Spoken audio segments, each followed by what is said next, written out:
Hey guys, welcome to 5000 Years. Today's video is about how to create handful hairstyles. All you need are these hair pieces. It's the easiest way to recreate an ancient look.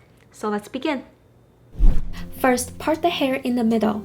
Take the top section on each side and tie it up so the hair pieces can have something to clip onto.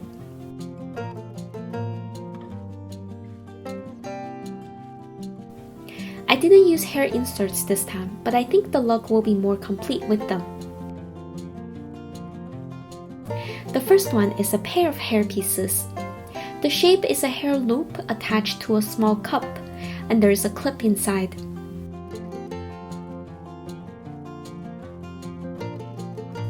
It's super easy to wear. Just flip the clip up and insert it into your pigtails. This pair of hair pieces is created after the main character from the drama The Journey of Flower.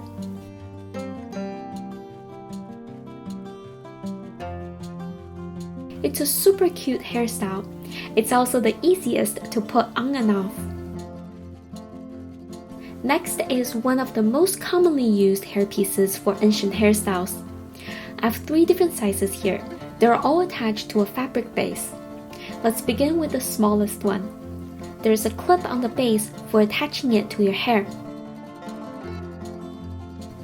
This size, however, is too small to use alone. You can use it in combination with a larger one like this. The medium one also has a base and clip.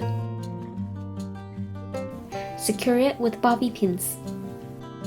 It's very soft, so it's easy to insert hairpins into the sides or the center of the hairpiece for decoration.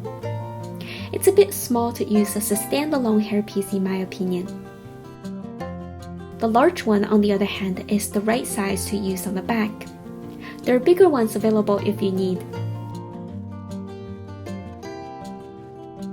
Make sure to secure it with bobby pins. This is a useful hairpiece to increase your hair volume on the back, but it can look a bit obvious when the rest of your hair is flat like mine. So here we have another type of hairpiece that has no base attached. This is the smaller size. Compared to the one from earlier, you can twist this one however you like.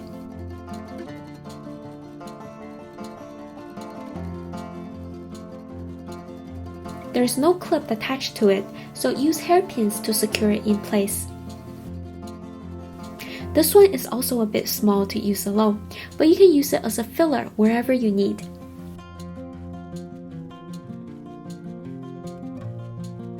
This one is the large, no-base hairpiece.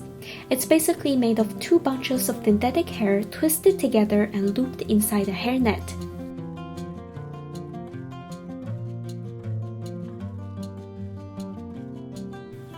Use hairpins to secure it in place.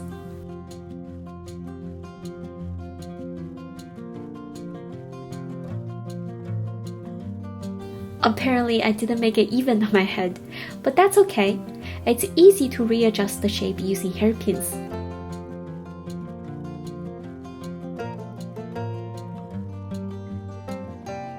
So this is what it looks like in comparison to the hairpieces with the base. The one without the base is more natural looking. Next, we have a few more hair pieces in ready-made shapes. We have to first prep our hair in order to use them. First, section the hair from the front.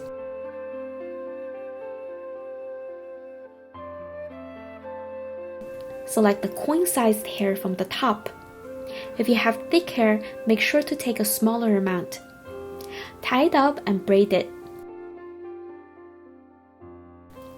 Wrap it in a circle to make a tight bun. And use hairpins to keep it in place.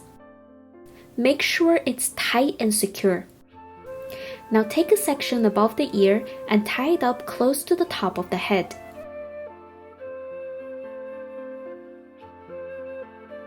Do the same thing on the other side. I'm using a pair of hair inserts to make my hair look fuller. Bobby pin it down and combine the front section with the back.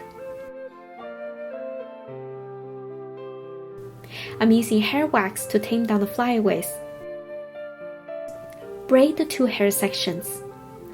Last but not least, tie up the rest of the hair on the back and we're ready to put on hair pieces. The first one is called a single head hairpiece in Chinese. The top is soft and the bottom is a cup-shaped base with a hair clip inside.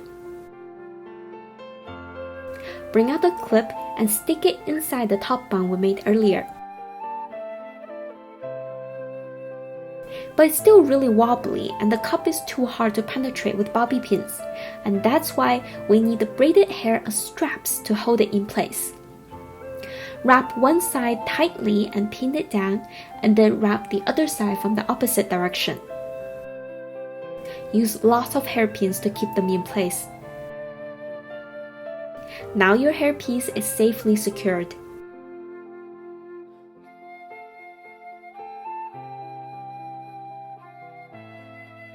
I'll show you what to do with the back later. The next one is called a double head hairpiece in Chinese. It's a simplified version of a common Tang Dynasty hairstyle. It has the same cup-shaped base and a clip inside. Secure it the same way as earlier and wrap the hair braids around.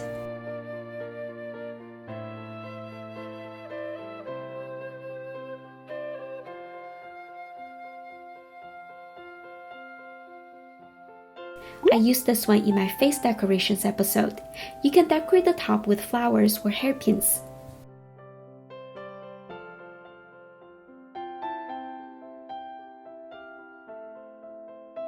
Next is a long twisty hairpiece. This is a medium size. You can find larger ones with a longer top for a more dramatic look. There's a metal wire inside to support the shape. It's soft enough to bend it however you like. I sometimes bend it like this and use it as a back piece. The normal way to wear it is using it standing up. It's too tall for my taste, so I usually wear it like this. I used it in my hair history video and put on a few hairpins for decoration.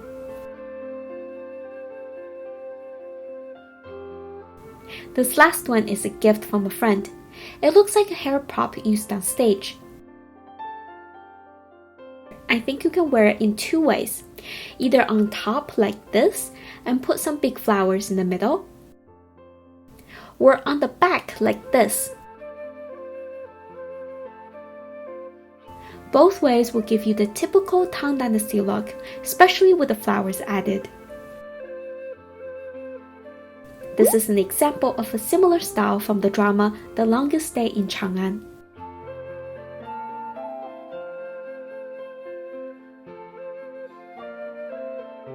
This is the final look from the front, but don't forget to cover the back as well. You can use a small hairpiece we reviewed earlier for a quick and simple fix. I had a lot of fun creating different looks for my videos using these hair pieces. Out of all the ones I mentioned today, I think this type is my favorite because it's really versatile and also useful in a lot of scenarios. I'll be making more videos about traditional Chinese culture and values as well as Chinese beauty and fashion, so don't forget to subscribe if you want to learn more. Thank you for watching. I'll see you next time.